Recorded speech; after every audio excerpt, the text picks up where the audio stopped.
Vamos lá, galera, beleza? Estamos juntos de novo para a gente continuar com a aula de filosofia, né? Nós começamos falando sobre a verdade, né?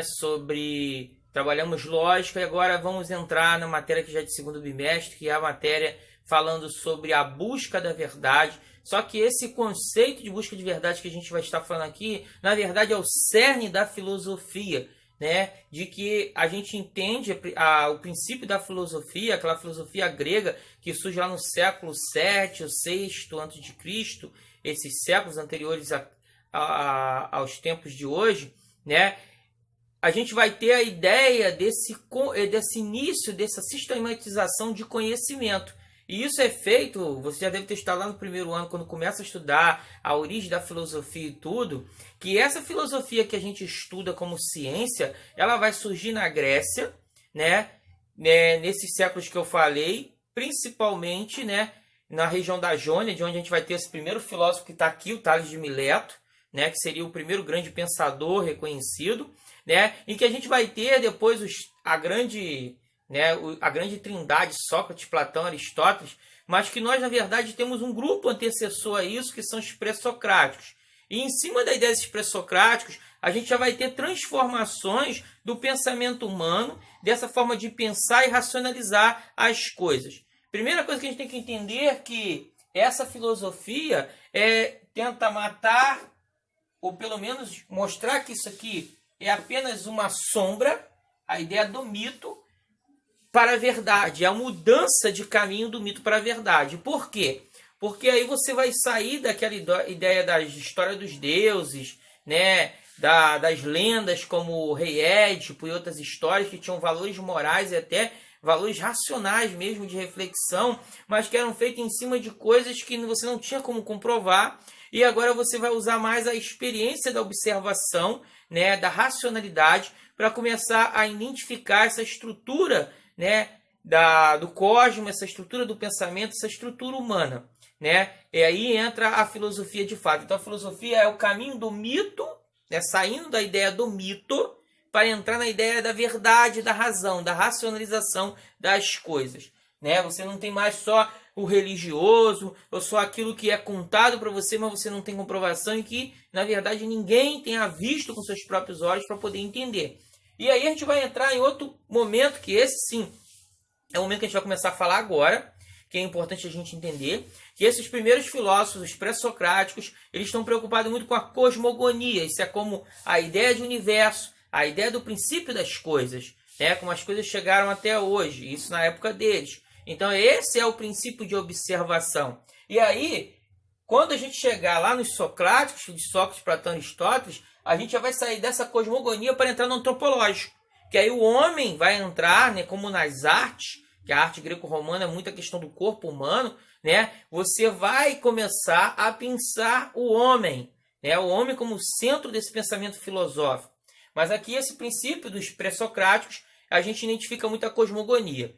Bem, falamos aqui, século VI a.C., Tales de Mileto, da região da Jônia, né? É um grande pensador, funda uma escola de pensadores lá, né? Tales também era matemático, tinha outras ciências em que ele desenvolvia, né? E a gente tem a primeira ideia que os pré-socráticos vão criar é a ideia do arqué, né? Que quer dizer o quê?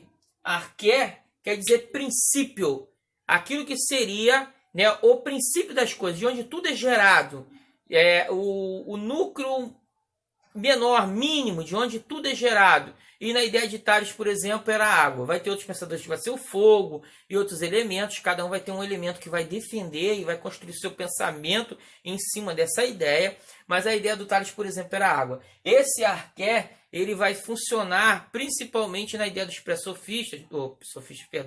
pré-socráticos. Por quê? Porque é assim que eles delimitam e criam os sistemas que eles vão fazer para descrever esse pensamento sobre a cosmogonia, né, sobre o mundo cósmico. Agora a gente vai entrar, a ideia dessa aula de hoje, dois pensadores que vão influenciar muitos filósofos até contemporâneos durante muito tempo o pensamento, e algumas das suas verdades que eles vão colocar, elas vão servir como até hoje como questionamento, né, dos filósofos, dos pensadores. E esses dois, eles em alguns momentos andaram juntos e em alguns momentos foram totalmente contrários um ao outro.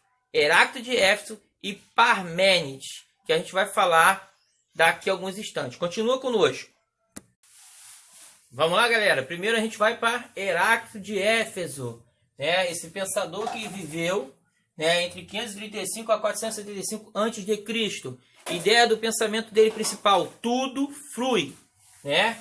Ele tem uma frase que é muito usada até hoje: nunca nos banhamos duas vezes no mesmo rio. Por que ele vai dizer isso? Porque ele vai entrar no conceito que vai ser o conceito dele, o devir, que é o movimento, né, versus o ser, que vai ser defendido por Parmênides, né, que é para ele um abstrato. Não há o ser ou não ser, isso para ele é abstração, né? Você nunca é o mesmo, o que você foi ontem, nem o que será amanhã. É um constante movimento. Por isso que ele fala que nunca nos banhamos duas vezes no mesmo rio. Por quê? Você se banhou ontem naquele rio, você hoje já é diferente de ontem.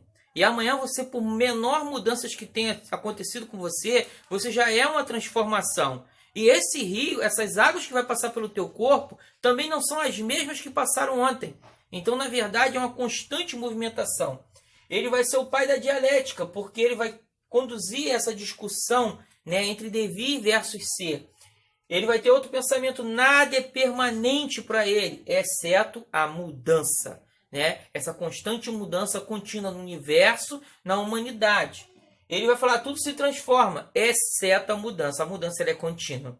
Ele vai criar a lei do movimento, da transformação e da evolução. E isso é interessante porque o próprio ser humano vai olhar em si, né? Aquele que nasce, né, depois vai crescer, chegar à juventude, idade adulta e envelhecer. Então, um constante movimento, né, da vida, do nascer, do surgir até a morte. Então, vai ser em cima disso que vai estar o grande pensamento desse pensador, que até hoje, em vários séculos depois, ainda se estuda muito esse pensar, essa forma de discussão do Heráclito. Tá? Beleza? Agora nós vamos para o outro pensador. Bem, o outro pensador é Parmênides de Eleia, né? Parmênides, ele é muito conhecido, Parmênides, né?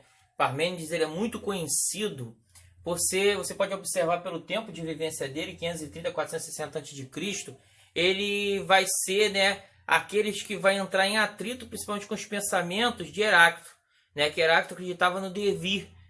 O Parmênides, ele vai valorizar o ser, né? Para ele o ser é único, né? Ele é único, imutável, se ele não tem mudanças, né? Infinito e imóvel. Então ele vai dizer que aquele mesmo ser que tomou banho ontem no rio, tomou banho hoje, tomará amanhã, mas é o mesmo ser único. Ele diz que esse mundo sensível que você vai ver, vai entender esse movimento como que na verdade é uma coisa ilusória, né, da sua forma de pensar, né? Mas na verdade o ser é único. Ele vai dizer também que nada se começa, pois já existe, né? Ele, como a gente falou, que eles são todos preocupados com a cosmogonia, com a questão cósmica. Essa é a preocupação de ideia deles, então é em cima disso que eles vão trabalhar o tempo todo. Então essa ideia aqui, né, é a principal desse pensador. Ele vai fundar uma nova escola, né, na região de Eleia mesmo, que vai ser, né, vai ter uma rivalidade de pensamento com Heráclito quase o tempo todo, né? Eles vão ser conhecidos como monistas porque eles acreditam que as coisas não têm movimento, né? Não há essa mobilidade, então está ali imóvel, parada, né? Então vai questionar o pensamento de Heráclito.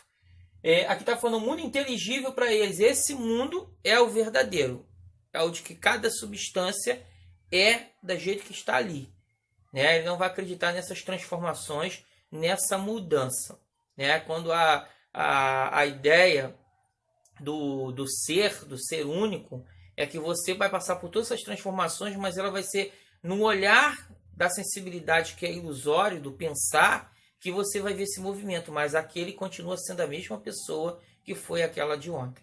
Entendeu? Essa é a ideia do Parmênides. Então a gente vê aí que é o primeiro grande debate, né, do período pré-socrático de discussão de pensamentos. Bem, a gente falou sobre sobre esses dois pensadores que vão dar a primeira discussão dialética entre o devir e o ser.